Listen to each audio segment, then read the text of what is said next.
Hi, everyone. I hope that you can all see us. Welcome to this wonderfully packed ecstasy session where we will be speaking about fundraising in Web3. We are having with us today some incredible speakers, some builders, some people who are active since many, many years in the investing and grants as well as fundraising environment.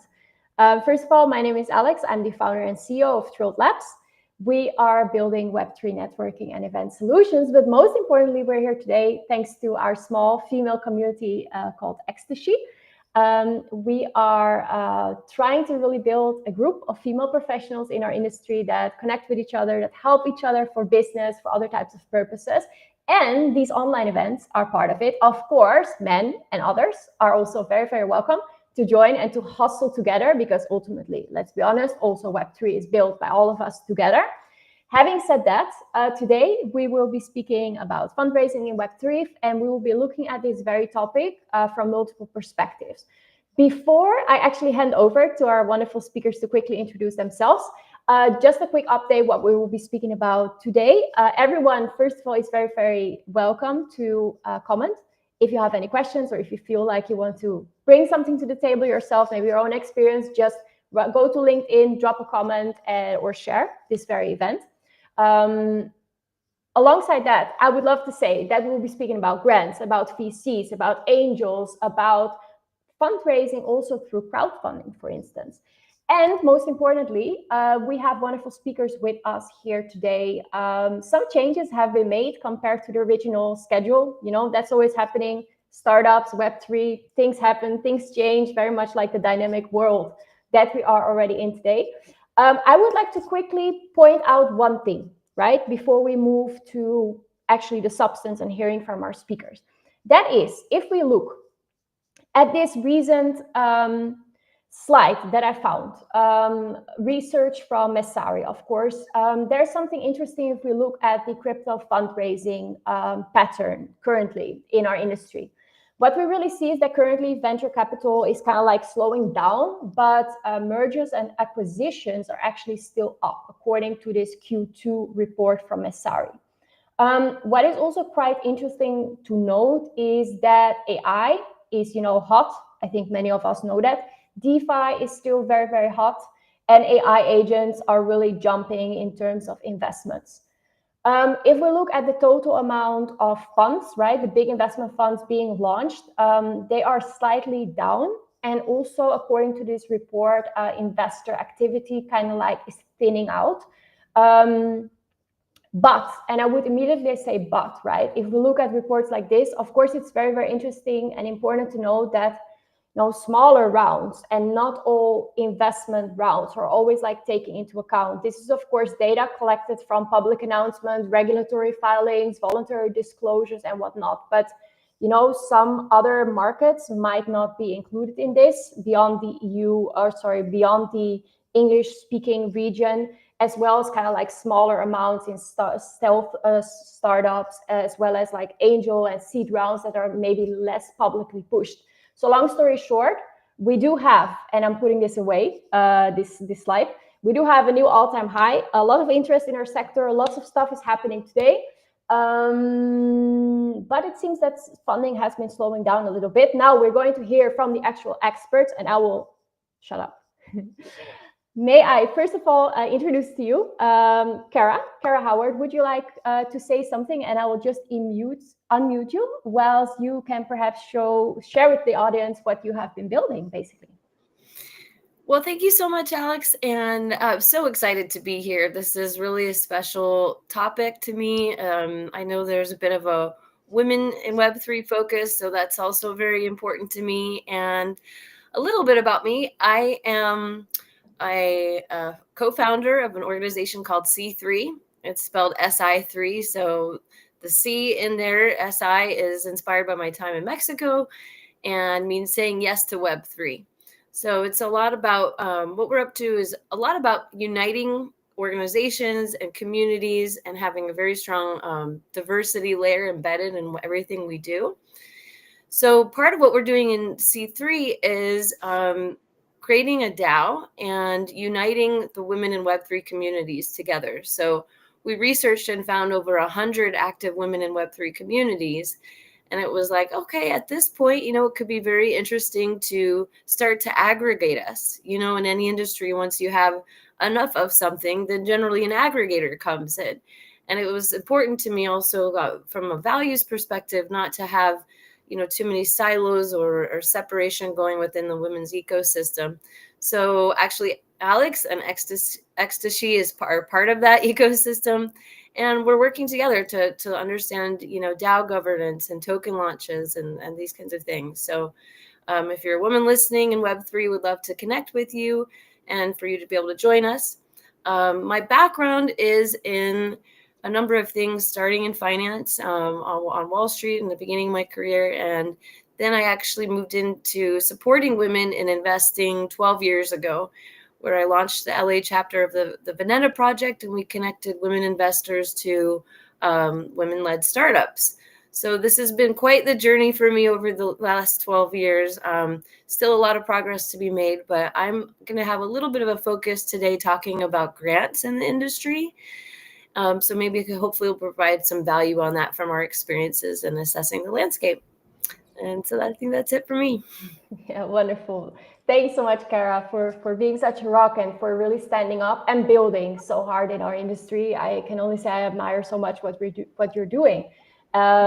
Maybe moving quickly to another woman amongst us, someone who I recently met, great in Ireland during Blockchain Ireland Summit. I'm just going to unmute you, Alison, and then hopefully we can hear a little bit more about you. Welcome. Thank you. And it's so great to be amongst people who are so enthusiastic about the topic and really see it as a place for the future. And I love the energy and connectiveness and community around Web3. I think that's something that is really, really interesting. For me, I am a GP and co-founder of an emerging VC fund, which is Europe and UK focused. We support underrepresented founders. Underrepresented founders are basically, could be anyone. It's about social background, it's about race, age, gender, and everything in between. They get less than 1% of all funding globally, and that is the new majority within the global population. So it just does not make sense. The numbers do not add up. If you look statistically at the VC investment, 81% historically of all VC investment for the last 10 years has gone to the same 7 VCs. So things aren't going to change unless that is changed. And that's really what drove us to really focus within this sector. And we focus on impact projects. An impact is social or environmental, and it's something that's really, really interesting. It's how can we change the world for better and democratize legal, finance, and everything, healthcare, and everything in between for everyone.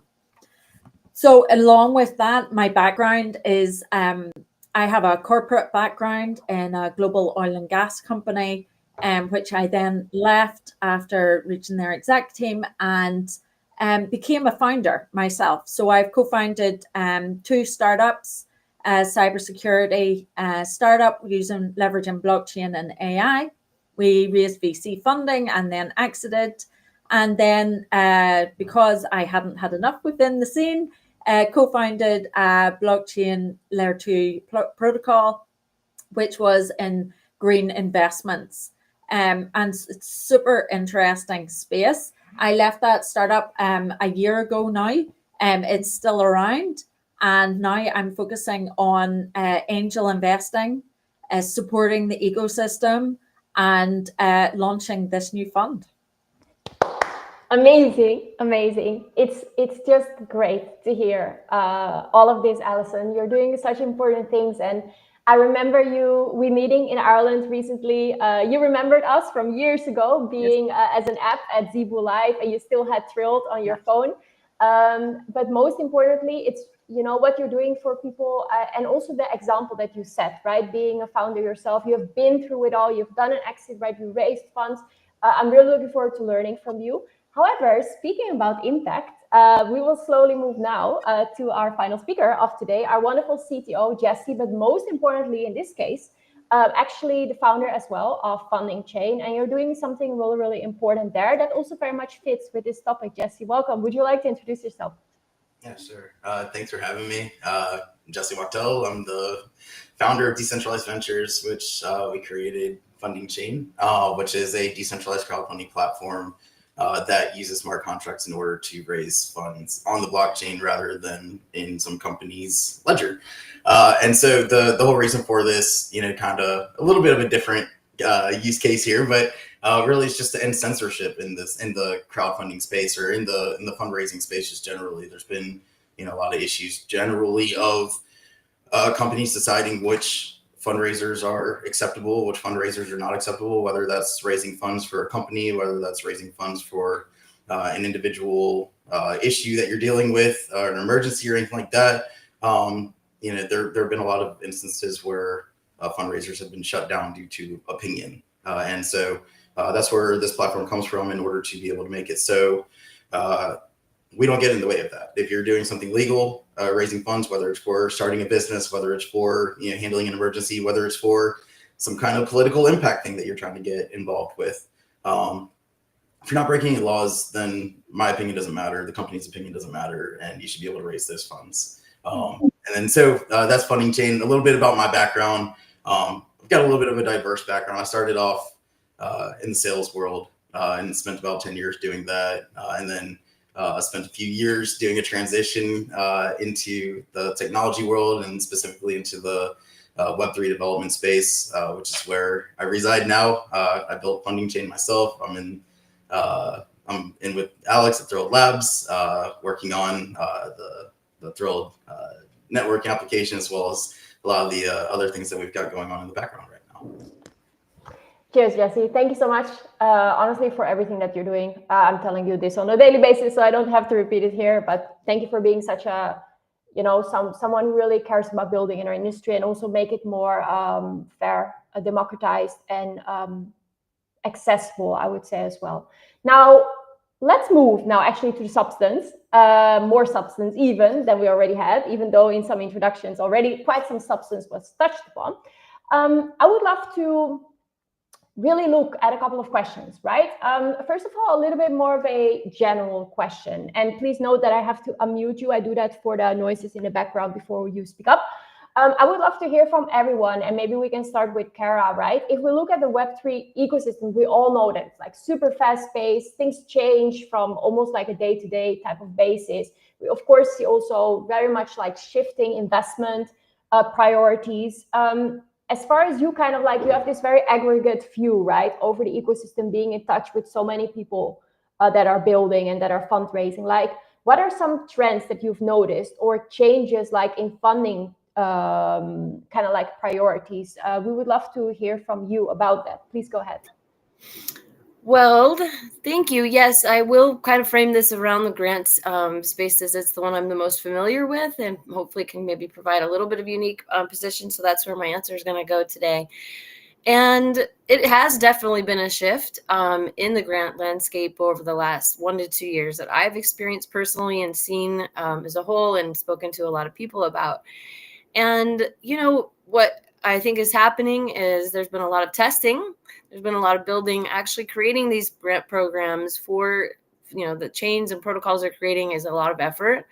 And everything is very new from them on their side too, in terms of how to, review the grants in a decentralized way, vote on them, and distribute the grants and KYC. And I can tell you there's been a lot that's been happening behind the scenes. And some organizations are a little bit more buttoned up than others. So I'll be giving some tips, I think, in a future question on how to kind of navigate that from a builder perspective. But in terms of like the industry and where we're seeing in trends, I would say there's definitely been there was a really wide distribution of grants in the beginning, where, organizations had large grant rounds and they were distributing grants quite broadly and quickly. And now I'm seeing almost across the board that most chains are saying, we're not really seeing the returns on these grants. We're not able to track the returns in any way. So that is also really a challenge for them if that's, not possible. Of course, there are some grantees that may have received funds but are not really like kind of contributing to the ecosystem. So for all of these different reasons, there has been a pullback, and I'm seeing that like they're still having grants, but they're going deeper with their most promising projects. So that makes a lot of sense, and kind of a new industry too, and testing things that over time you kind of, there's a bit of the hype is moving on and honing in more into wanting to see real returns from these grantees. So I would say that's just a general overview of the landscape. Epic. Thank you very, very much. In case any one of you later feels to kind of like share an image or share your screen, in case you have any data, feel free to do so. I would love to actually move, thank you once again, Kara, to the investor amongst us. Alison, what are kind of like trends that you've been noticing, something else that you really feel that you want to stress at this point? I will just unmute you. Sorry about that, but for the background noise, please take it away. Yeah, thanks. So I think it's important from an investor perspective to flag that geography matters. The way VCs think and the way you can raise investment is not the same if you're in Asia, if you're in Australasia, if you're in Europe, and if you're in the US. It is different, and I think you need to understand the nuances of that. When specifically for Web3, what I see is there's basically two camps. There's those that get it and are early adopters, and they're happy to take that risk, and they think they see that opportunity. And there's those that don't understand it and see it as high risk. And it's really important, as if you're fundraising, to understand who you're talking to and which camp do they sit in. Now, obviously, I'm stereotyping a little bit. This is a little bit generalist, but as a kind of guideline. But what you see more and more is, and what is really nice, is some of the existing VCs, they're starting to bring in Web3 experts, and they're starting to put that into their portfolio. So they're open for that discussion, but they're still relatively uncomfortable with it. And that's where you need to really, and I really can't stress this enough, is do your homework and don't waste your time talking to everyone, because you need to be really laser focused. I mean, at the start, Alex, you said, the funding arena is kind of going down, and yeah, it kind of is, but those people who've got really, really good ideas that have traction and can really demonstrate a clear value proposition and customer willingness to pay or to be part of something, they get funded. Yeah. So is it necessarily a bad thing? No, because it does get rid of a lot of the noise, a lot of those, the lower tier projects and startups, the people who, maybe just have a great idea, but they don't know how to bring it to market. So it is kind of separating the wheat from the chaff, if you would. So I see that's kind of, you're starting to see a lot more quality coming through startups, really quality startups. Whereas if you go back 2021, 2022, even into 2023, where there was more funding, and even in the Web3 space, there definitely was a lot more grants. They were easier to get, and you would see these companies. But then you look through it now, did they have substance? And maybe they did and maybe they didn't. But I think that's where we start to see the shift, where yes, there is a place for Web3. It's starting to get, it has been very slow to be adopted even by VCs as an emerging technology that they're taking seriously, let's be honest. But you start to see them taking it seriously to bring in experts, and you start to see them really looking for those success metrics. And if you've got that, you will get funded. that is very, very interesting. And indeed, as far as I can see and what I hear from investors for our own fundraising, very true. Also, what you've noticed or mentioned about revenues, right? And having an actual use case, something that can be monetized, all very, very important points. Although, of course, I would say that perhaps, especially for more impact-related projects or maybe non-profit organizations, things can still be tricky if we take that into consideration. Maybe Jesse, do you feel like you want to add something to the table here? If not, I would love to ask you something about other types of fundraising mechanisms. Well, I'll definitely say that raising with VCs is not necessarily my specialty. I usually depend on you for that. But as far as you did mention, as far as nonprofits are concerned, I will jump into that because that is something that I do know quite a bit about.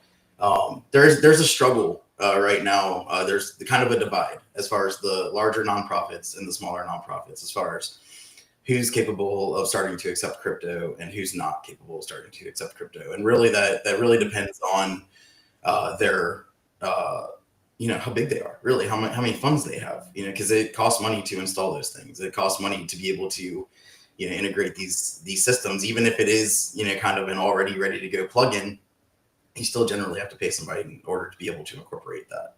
So I think that, like, generally in the fundraising world, when you also incorporate like nonprofits and everything with that, there's a lot of struggles going on here, and a lot of it does have to come down to funding. A lot of it does have to come down to abilities to be able to even know what you need to do in order to incorporate everything here. Yeah, that makes absolute sense. I don't know if one of the speakers perhaps wants to add, but we have more time to go into this. First of all, thank you everyone who is watching for your kind comments.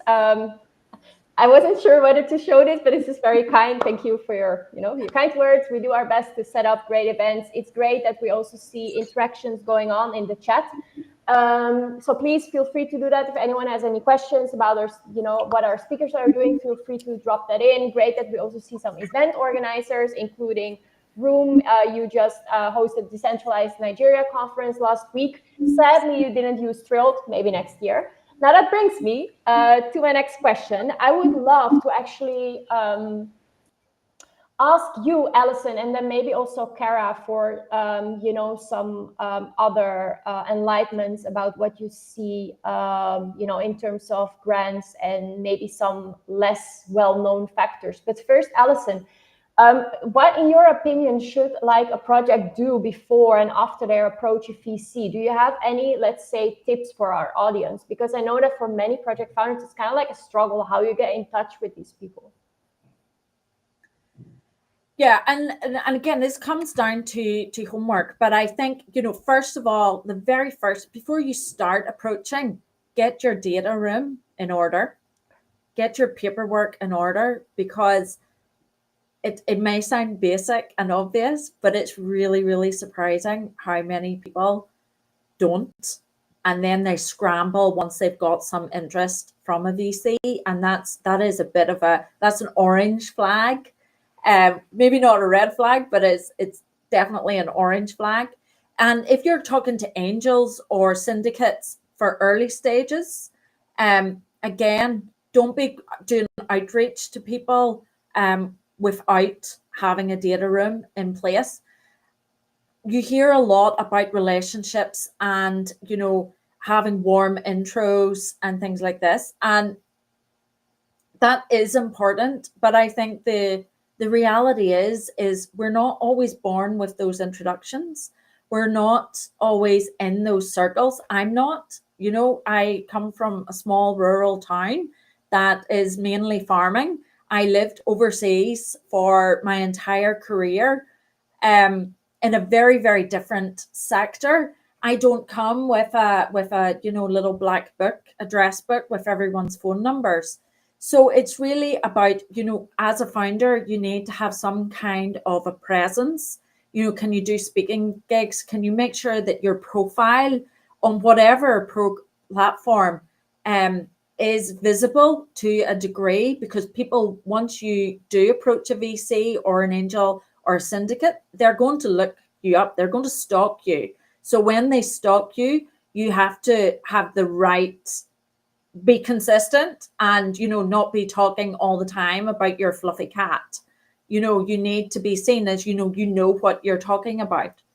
And we love cats, because I did see the cat enter the background there a while ago. So we're here for the cats. But I think, so once you get those, do you need a warm introduction to some VCs and some angels? Yes, but not all of them. And again, it's doing your homework. It's finding out, okay, who's happy to not have a warm introduction, and then just emailing them. But don't, and I imagine pink neon flashing lights, do not send generic emails or generic LinkedIn messages, because it goes straight delete. It goes straight delete. Personalize it. Yes, it will take your time. Yes, it will, but someone will read it. Personalize it. Oh, Alison, I saw you on the event run by Alex and Thrilled last week. You mentioned this, and I thought it was really, really interesting. I wonder if, you know, you'd be interested in this. Is what I'm doing. I'd love to get your opinion, or I'd like to bounce some ideas off you. You know, and that's a different conversation, and you know, and that works for VCs and it works for angels and syndicates. So don't be afraid to outreach, and don't be afraid. Now, 7 is too many. If someone doesn't reply, don't follow up 7 times. That's way too many. But maybe 3 is okay, right? If after the 3rd they haven't replied, they're not interested. Move on. Yes. Move on. You're starting to annoy them. Move on. So I think that it's, you know, attend events and see who's there. It's attend events, not to listen to the speakers. Yeah, the speakers are great. They're great, but you can watch that online probably afterwards, right? Be targeted. Who's going to be there? Look for them. Are they going to grab a coffee? Right, stand by that coffee machine, that coffee line until they come, and then grab them, right? It's about being structured. The best place to network at an event is the charging station, right? Or the place to fill your water bottle, because everyone will go there at some point. And it's just about, you know, how can I meet that person? Who's on the guest list? Who's attending that they will see? Because you're never going to see the lanyard with their name on it. You need to memorize their face and go and be specific. Don't waste their time. True. So you can meet people, but be targeted and send personalized messages. Makes total sense. Brilliant tips for everyone in the audience. A lot can be said about this, including about Thrilled Labs and our mission, quite frankly, really wanting to further make that level playing field more fair, so that you don't necessarily have to go to all the events anymore, or, you know, have to have that personal. It's like that today. Anyway, a lot can be said about that. Kara, I would love to move to you, actually. I saw you like moving your head a lot. I know that you have a lot of expertise in this regard. Do you feel like you want to add something? If not with regards to funding, maybe about grants or females in this industry, please take it away. We'd love to learn from you.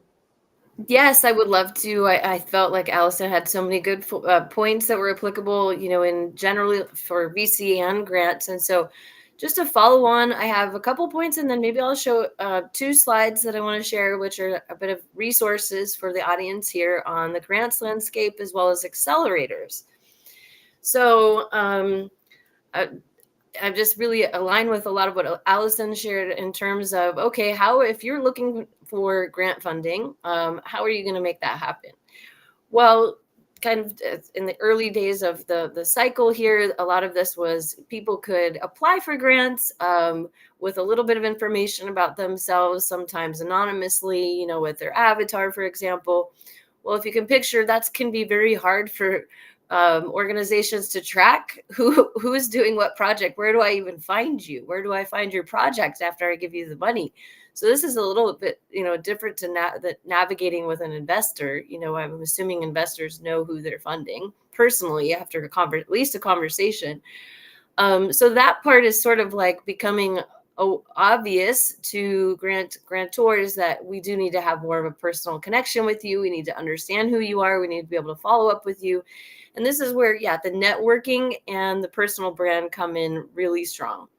So that's where we're seeing, I've seen and personally experienced myself as a grantee, that having that voice and being visible in the market is definitely helpful. Of course, being a thought leader, being someone that's also contributing value to the ecosystems that you're interested in participating in. So this is how business often works, and just friendship and life, that we want to be, exchanging value and looking at the long-term success of everyone involved. So instead of the kind of more extractive wanting to receive a grant and just, take the money and whatever happens, it's actually like they're able to kind of to see through that a little bit more. So I'd have recommendations around, if they have a DAO, definitely go into their Discord and start attending some DAO calls. Do your market research on how this chain has been performing, and speak to previous grantees. There is risk involved. If you're going to build with a chain that's looking potentially unstable for the long term, that could really affect your business. And I personally experienced that a couple times, where the one experience where I was offered a sizable grant to build something with a blockchain. And then that chain, actually, the co-founders had an argument and let go half the team like a week later.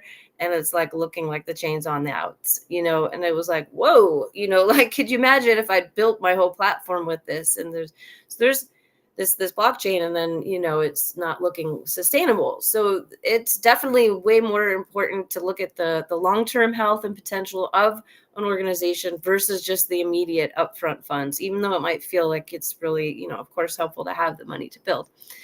So those are my little tips there. And then I'll see if I can share my screen and share here about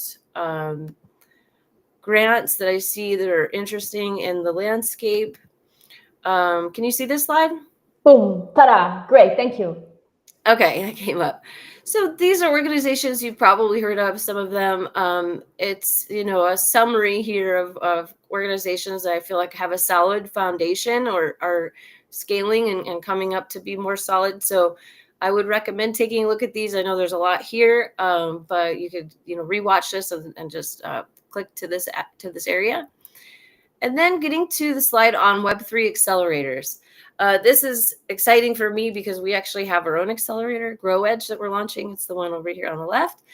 And accelerators can be all, different in terms of their funding model and what value they offer. Interesting tech, as an example, Techstars is partnered with Cardano, and they have a joint accelerator, which I think is a really great model, because I'm seeing a lot of the chains, they're overwhelmed just doing so many things. So to launch their own accelerator and manage that is a lot of work. Plus, then an organization like Techstars has a lot of experience with accelerators. So this type of merging is really cool. I would look into organizations that do something like this. That means they're really caring also about educating their potential grantees and portfolio companies. So you want to also see how dedicated are these organizations in providing education and resources outside of even just the grant funding. Outlier Ventures, you've probably heard about. They're very active, and I'm excited to see that a number of these organizations also have a bit of a women's focus. Not a lot, probably not as much as I would like to see, but we do know that the industry is pretty aware that there is a lack of women receiving funding, not only from venture, but also from grants. So a little plug on our organization, Grow Edge. Our accelerator starts next month.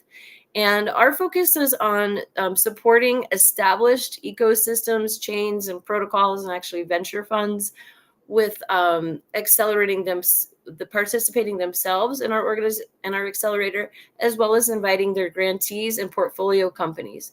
So we have 22 women educating from amazing companies. And yeah, we'll be learning and focusing on education 3.0 and also growth marketing. So I encourage you to check that out on our website if you're interested in learning more.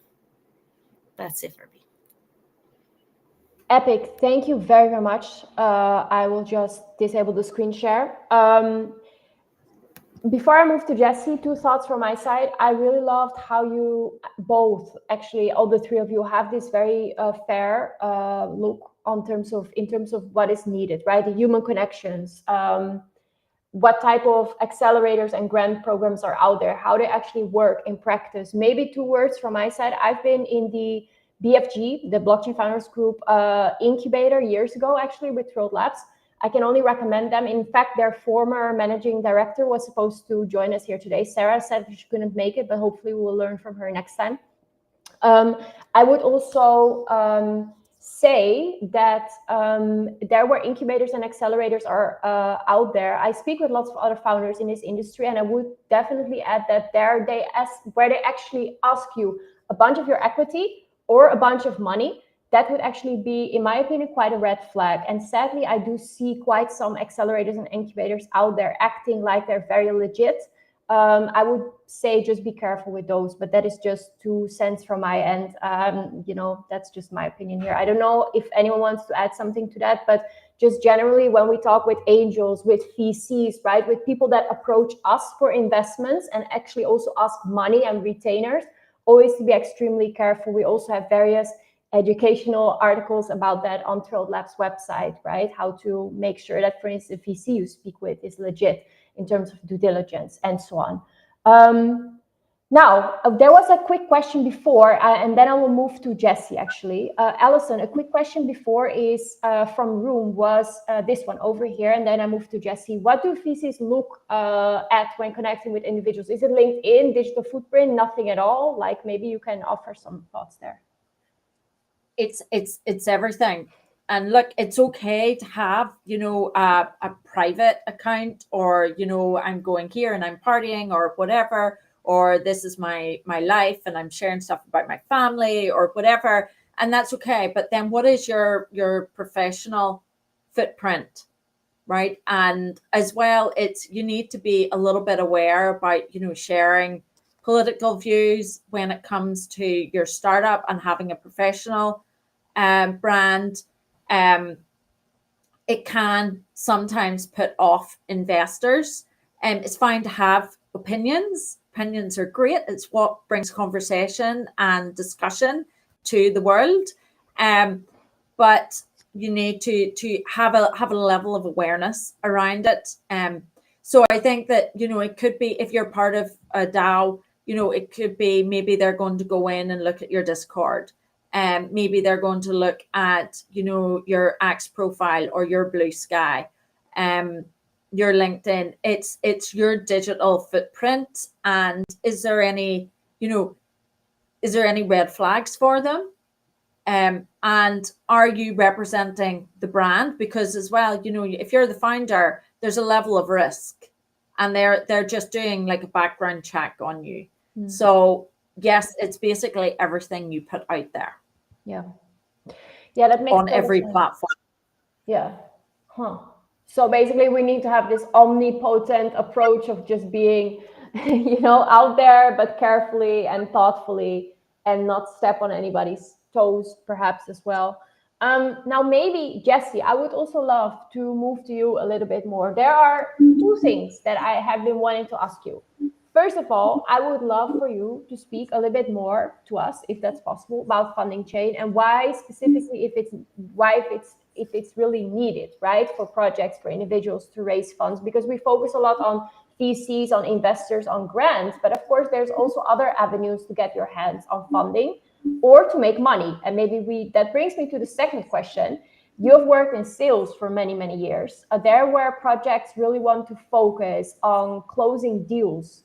Would you have any top sales tips? But before we move to that, why should we put Thrilled Labs on Funding Chain? And we will do that, by the way, of course. But maybe you can share a bit more about that. Well, I'd definitely say, as far as public crowdfunding is concerned, definitely a little bit of a different animal than going to a VC or going to an angel, for sure.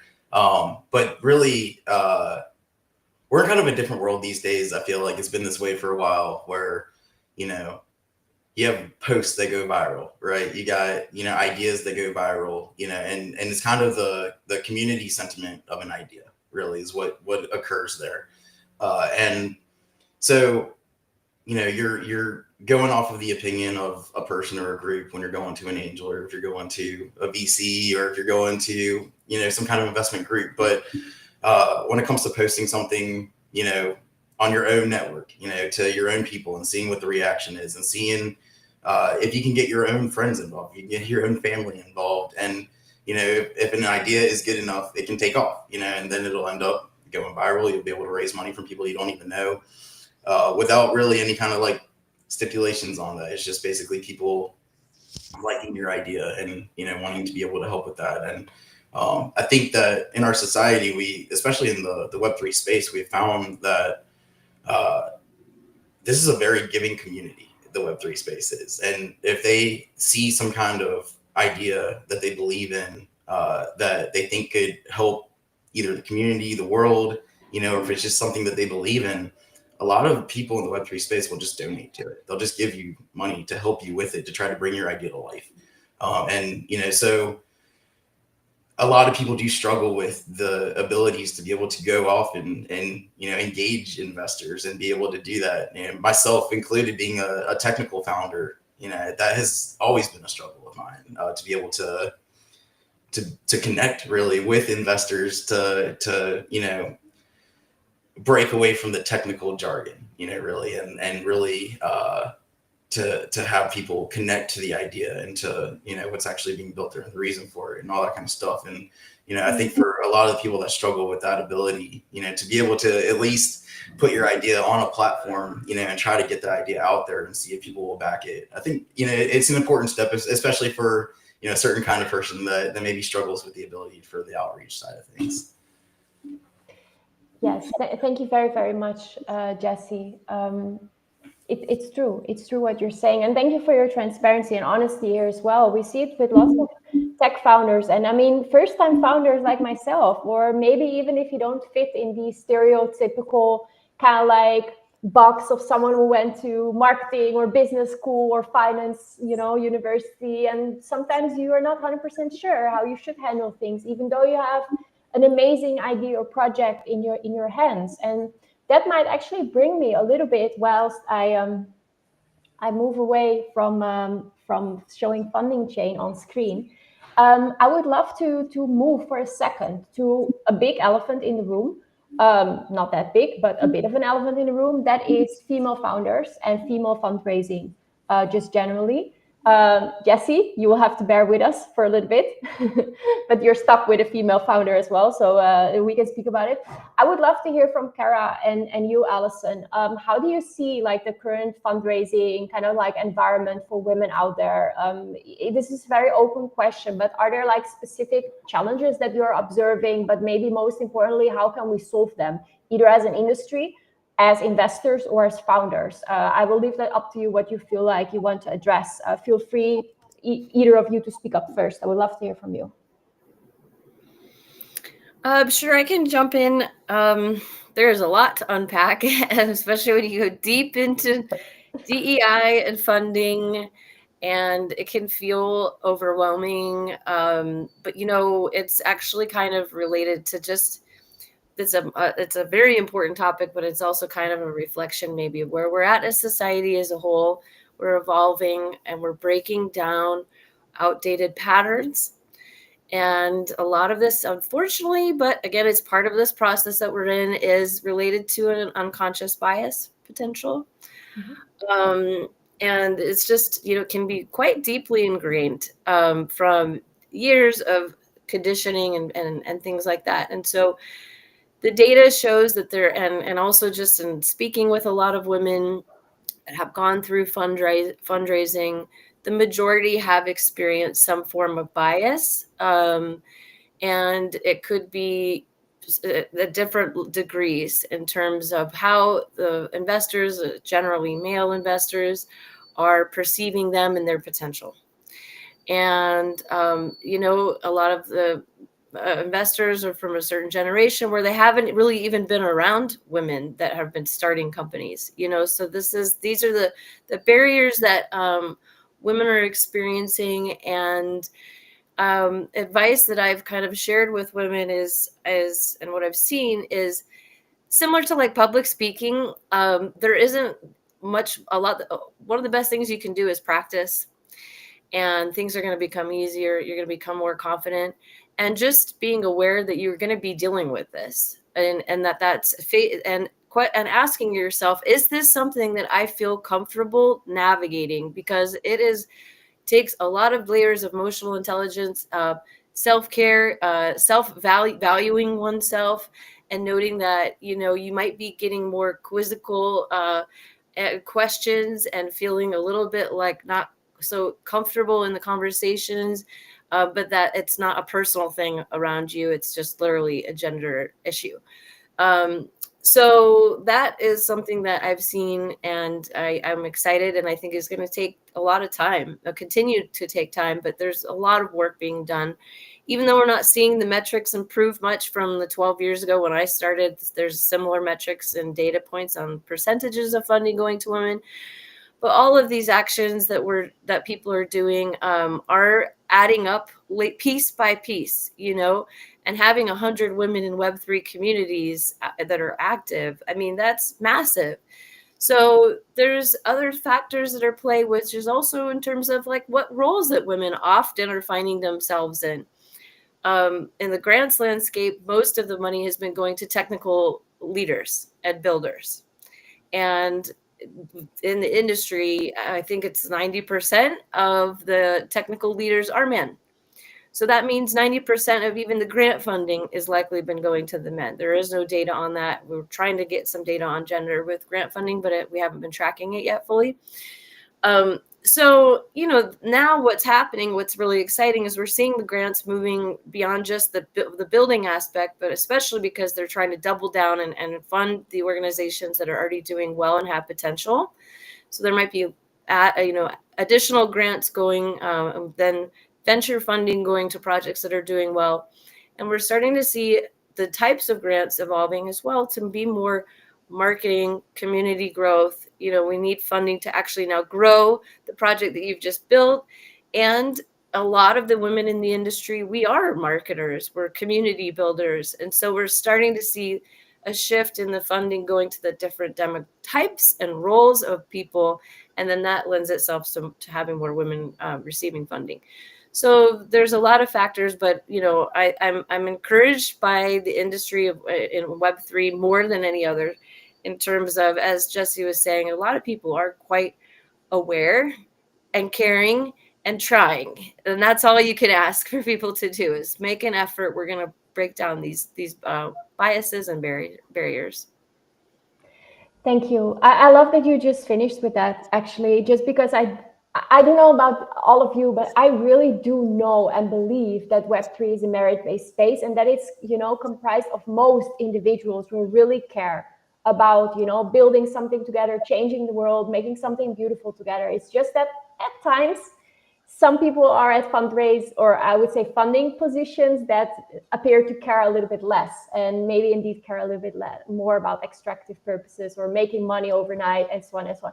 Anyway, let's not turn this into that. We want to think about solutions, about how we can move on and do great as an industry. Alison, you've of course been fundraising, you've been a founder yourself. Would you like to add something to the table? We would love to hear from you. Also, that in the chat, like a lot of people are posing questions to you. Please feel free to take it away.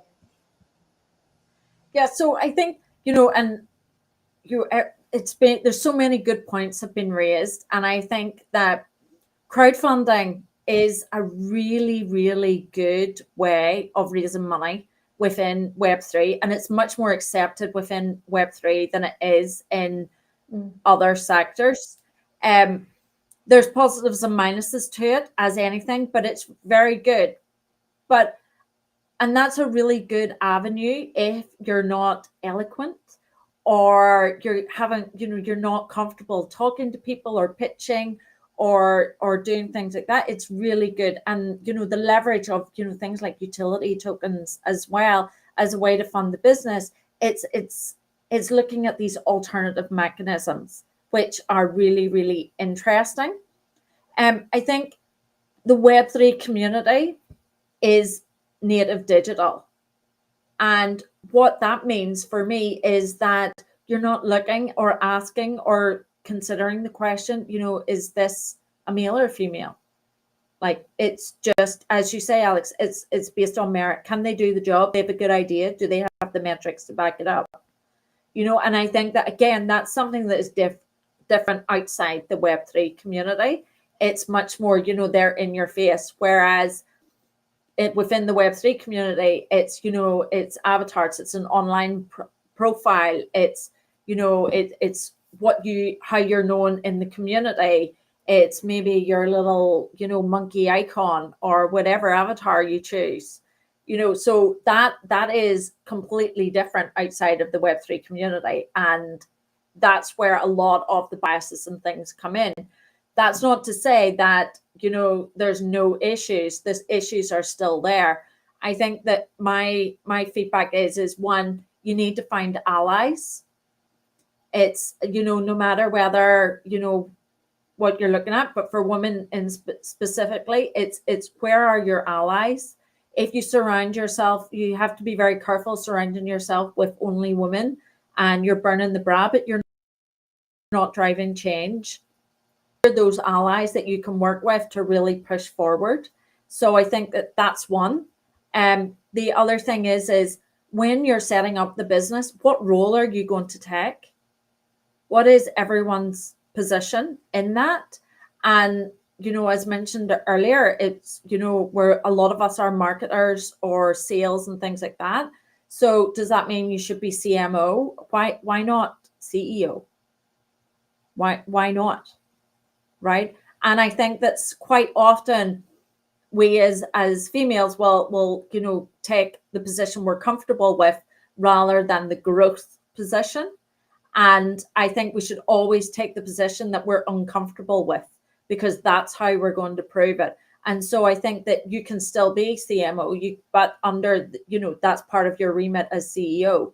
And even if it's for a while and then it's just, you know, this is not for me, fine. But at least that's an educated position. So I'm always of the mindset that you never say no until you've tried. So I think be conscious of the position you're taking. And then finally, it's, you know, be ready for those questions. Be ready for those completely unacceptable questions, as if you're in a recruitment process and, you know, you have to prepare for it. You know, I've been asked, what does your husband think about you running a startup? Is he comfortable to look after the family while you're building this? You know, who's going to look after, I've got 2 kids, who's going to look after the kids while you're traveling and growing and scaling your business, right? How do you answer that? Those questions are still being asked today, right? Let's just, you know, let's talk about it. Let's, you know, don't be afraid of those questions. The worst thing you can say is like, don't know, you know, be ready for it. Be ready for it. My answer when I was asked, I was like, I'm sorry, do you have a family? Or you have a wife and 2 kids? Who's looking after them while you do this? Or, you know, yeah, I'm happy to share, but would you like to share first? I didn't realize this was a sharing exercise, but please go ahead. Let me know who's looking after your family and how you manage it when you travel. I'd love to learn from you, right? And then when you put it back on them, let them answer. It's, you know, but that takes practice, right? And that takes confidence. And then the final thing is always ask for more money. Always ask for more money than you think you need, right? I don't know how many female founders that I see and they ask for what they need,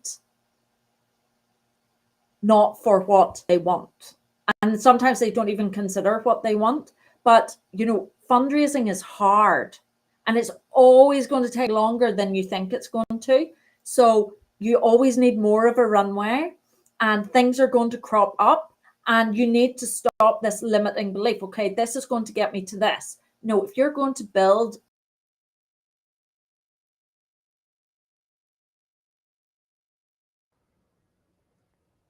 I think we just lost Alison. I am back. I'm a VC.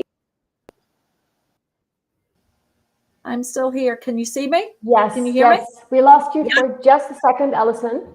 Okay. But we've got it. Yeah, so we've got it. Yes, please go ahead. Yeah. you have to be building this world dominating company to be investable. So ask for that. Absolutely.